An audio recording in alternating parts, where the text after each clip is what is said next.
Right, little bit of chipping practice today. Let's talk to you a little bit about how I would practice my chipping. My chipping is going the right way, it's getting better. This is a 360-degree video, so just spin it round and you can follow where those chips go to. So move your phone or move your desktop browser, or you can use your keys as well on your keypad. Oh, hit that one too hard.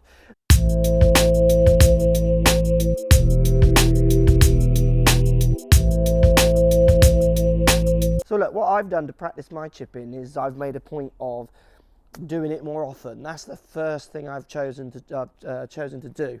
Make sure I come out at least once every day, 5 days a week is where I try to get it just before the Christmas break. And that's where I saw the biggest improvements in my chipping. But then what I did is I actually moved it around some technique as well. And for me, I worked on making sure that my left wrist and my lead wrist, as I was making my backswing, was basically flattening off a lot, and then as I started my downswing, it flattened off even more, which required me to then really get a lot of wrist action down at the bottom to get into my impact position where my left wrist is actually cupped. So I want it cupped, I don't want it flattening off, because then what's happening is I'm introducing that leading edge. So I've been working on trying to keep the cup in my wrist on the backswing to the downswing.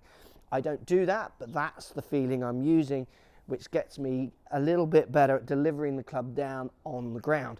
So what you need to do, go and have a lesson, work out a technique that can help you chip some better shots. And the biggest thing you've got to start doing then is dedicating some time to it if you're someone who struggles with it. The easiest thing to do with chipping, that I see loads of people doing, is the easiest thing for them to do is to not hit chips. They get scared of them. They literally get scared of them, like the yips in putting, like a flinch.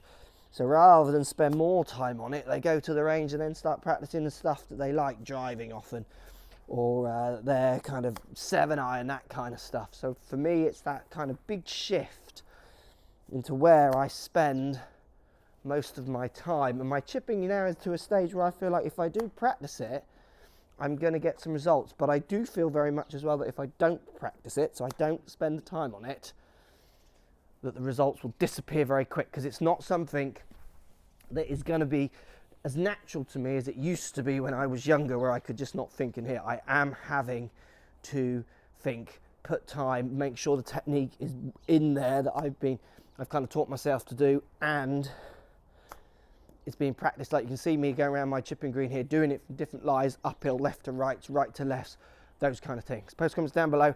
Thanks for watching. Spin the thing around. It's a 360 world, people.